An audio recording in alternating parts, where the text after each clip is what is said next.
প্রিয় দর্শক, স্বাগত জানাচ্ছি বরেন্দ্র সংবাদে। আপনাদের সাথে আছি আমি বিথি ঘোষ। শুরুতে জানিয়ে দিচ্ছি সংবাদ শিরোনাম। আওয়ামী লীগকে নিষিদ্ধের দাবিতে রাবিতে বিক্ষোভ। রবিবার সারা দেশে মহাসমাবেশের ঘোষণা পলিটেকনিক শিক্ষার্থীদের। রাজশাহীতে 2 আওয়ামী লীগ নেতা সহ গ্রেফতার 25। এতক্ষণ শুনছিলেন সংবাদ শিরোনাম, এবারে জানাবো পুরো খবর। আওয়ামী লীগ নিষিদ্ধের দাবিতে বিক্ষোভ করেছেন রাজশাহী বিশ্ববিদ্যালয়ের শিক্ষার্থীরা। শনিবার বিকেল 4:15টার দিকে বিশ্ববিদ্যালয়ের জোহা চত্বরে সাধারণ শিক্ষার্থীবৃন্দের ব্যানারে এই কর্মসূচি অনুষ্ঠিত হয়। সমাবেশে বক্তারা আওয়ামী লীগকে গণভোটের মাধ্যমে নিষিদ্ধের দাবি জানিয়েছেন। এর আগে বিকেল 4টার দিকে বিশ্ববিদ্যালয়ের জোহা চত্বর থেকে শিক্ষার্থীদের অংশগ্রহণে একটি বিক্ষোভ মিছিল বের হয়। মিছিলটি ক্যাম্পাসের গুরুত্বপূর্ণ সড়কগুলো প্রদক্ষিণ করে আবার জোহা চত্বরে এসে বিক্ষোভ সমাবেশে মিলিত হয়। সমাবেশে বক্তারা বলেন, আওয়ামী লীগ রাজনীতি না করে রাজনীতির নামে গণহত্যা করেছে। তাদের এদেশে রাজনীতি করার কোনো অধিকার নেই। আওয়ামী লীগ শুধু যে গণহত্যা চালিয়েছে তা নয়, তারা এদেশের স্বাধীনতা ও সার্বভৌমত্বকে প্রতিবেশী রাষ্ট্রের কাছে বর্গা দিয়েছিল। আমরা আমাদের ভাগ্যকে আর কারো হাতে তুলে নিজেদের বর্গা দিতে চাই না। অবিলম্বে আওয়ামী লীগকে বিচার প্রক্রিয়ার মাধ্যমে অথবা গণভোটের মাধ্যমে নিষিদ্ধ করতে হবে। বিক্ষোভ সমাবেশে ইনকিলাব মঞ্চের মুখপাত্র শরীফ ওসমান হাদি বলেন, ইতিহাস আমাদের একটি সুযোগ দিয়েছে।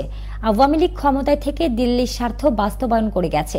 যখনই কেউ প্রতিবাদ করতে গেছে তাকে আয়নাঘরে নেওয়া হয়েছে অথবা গুম করা হয়েছে।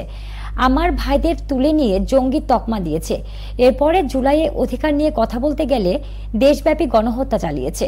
আওয়ামী লীগ শুধু গণহত্যা করেনি, এমন কোনো অপরাধ নেই যা তারা উৎসাহ নিয়ে করেনি।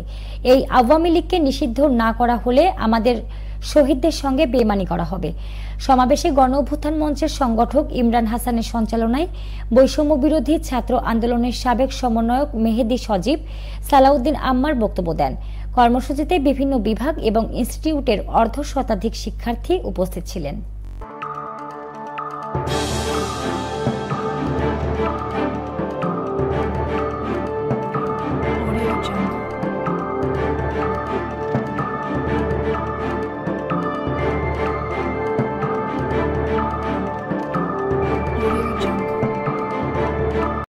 ছয় দফা দাবি আদায়ে রবিবার সারা দেশে মহাসমাবেশের ঘোষণা দিয়েছেন কারিগরি শিক্ষার্থীরা। শনিবার রাইজ ইন রেড নামে মানববন্ধন কর্মসূচি শেষে মহাসমাবেশের ঘোষণা দেন কারিগরি ছাত্র আন্দোলনের প্রতিনিধি এবং ঢাকা পলিটেকনিক ইনস্টিটিউটের শিক্ষার্থী জোবায়ের পাটোয়ারি। কুমিল্লার কর্মসূচিতে হামলার অভিযোগ এনে এর প্রতিবাদে সারা দেশে নিজ নিজ প্রতিষ্ঠানের সামনে আজ প্ল্যাকার্ড হাতে রাইজ ইন রেড নামে মানববন্ধন কর্মসূচি পালন করেন পলিটেকনিক ইনস্টিটিউটের শিক্ষার্থীরা। দুপুর 12:15টার দিকে রাজশাহী পলিটেকনিক ইনস্টিটিউটের মূল ফটকের সামনে মানববন্ধন কর্মসূচি শুরু করেন শিক্ষার্থীরা। এ সময় আন্দোলনরত শিক্ষার্থীরা রক্তে আগুন লেগেছে, আবু সাইদ মুগ্ধ, শেষ হয়নি যুদ্ধ, দেশ গড়ার হাতিয়ার, গর্জে ওঠো আরেকবার, কুমিল্লায় হামলা কেন, জবাব চাই জবাব চাই, কুমিল্লায় হামলা কেন, প্রশাসন জবাব চাই সহ বিভিন্ন স্লোগান দেন। এর আগে শুক্রবার দুপুরে 6 দফা দাবি আদায়ে মাথায় কাফনের কাপড় বেঁধে গণমিছিল করেন পলিটেকনিক শিক্ষার্থীরা। মিছিল পরবর্তী এক ব্রিফিংয়ে কারিগরি ছাত্র আন্দোলনের প্রতিনিধি ও ঢাকা পলিটেকনিক ইনস্টিটিউটের শিক্ষার্থী জোবায়ের পাটোয়ারি বলেন, কর্তৃপক্ষকে বলবো আমাদের দাবি দ্রুততম সময়ের মধ্যে মেনে নিন, আমরা রাজপথ ছেড়ে দেব। কুমিল্লার ভাইদের ওপর হামলার সুষ্ঠু তদন্ত এবং বিচার নিশ্চিত করুন, তাদের সুচিকিৎসা নিশ্চিত করুন। আমরা আপনাদের সঙ্গে আলোচনায় বসতে আগ্রহী।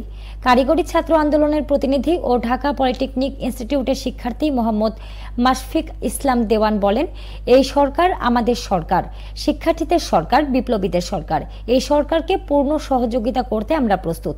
কারিগরি শিক্ষা সেক্টরে যে বৈষম্য আছে আমরা চাই সরকার তা দূর করুক। রাজশাহী মহানগরীতে বিশেষ অভিযানে 2 আওয়ামী লীগ নেতা সহ 25 জনকে গ্রেফতার করেছে রাজশাহী মেট্রোপলিটন পুলিশ। শনিবার সকাল পর্যন্ত গত 24 ঘন্টায় আরএমপির থানা এবং গোয়েন্দা পুলিশের অভিযানে তাদের গ্রেফতার করা হয়।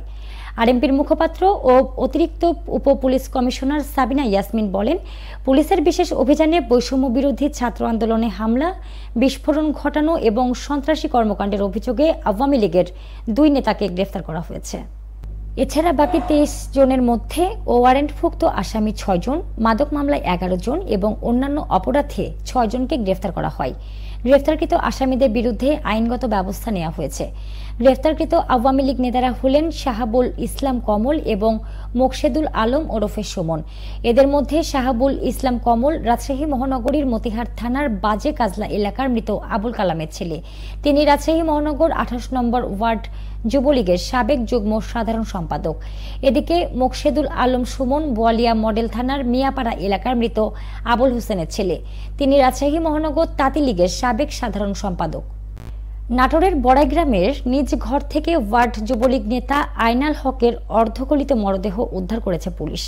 শনিবার সকালে উপজেলার মাঝখাও ইউনিয়নের নটাবাড়িয়া গ্রামে তার নিজ বাড়ির শয়নকক্ষ থেকে মরদেহটি উদ্ধার করা হয়। নিহত আইনাল হক ওই এলাকার আব্দুল জলিলের ছেলে এবং মাঝখাও ইউনিয়নের 4 নং ওয়ার্ড যুবলীগের প্রচার সম্পাদক ছিলেন। বড়াইগ্রাম থানার ভারপ্রাপ্ত কর্মকর্তা মাহবুবুর রহমান ও স্থানীয়রা জানান, যুবদল নেতা আইনাল হক এই বাড়িতে একাই বসবাস করতেন। গত 3 থেকে 4 দিন ধরে তাকে এলাকায় দেখা যায়নি। আজ সকালে আইনাল হকের বাড়ির ভেতর থেকে পচা দুর্গন্ধ বের হয়। পরে স্থানীয়রা ঘটনাটি পুলিশকে জানায়। খবর পেয়ে পুলিশ ঘটনাস্থলে গিয়ে ঘরের দরজা ভেঙে মরদেহটি উদ্ধার করে ময়না তদন্তের জন্য নাটোর সদর হাসপাতাল মর্গে প্রেরণ করে।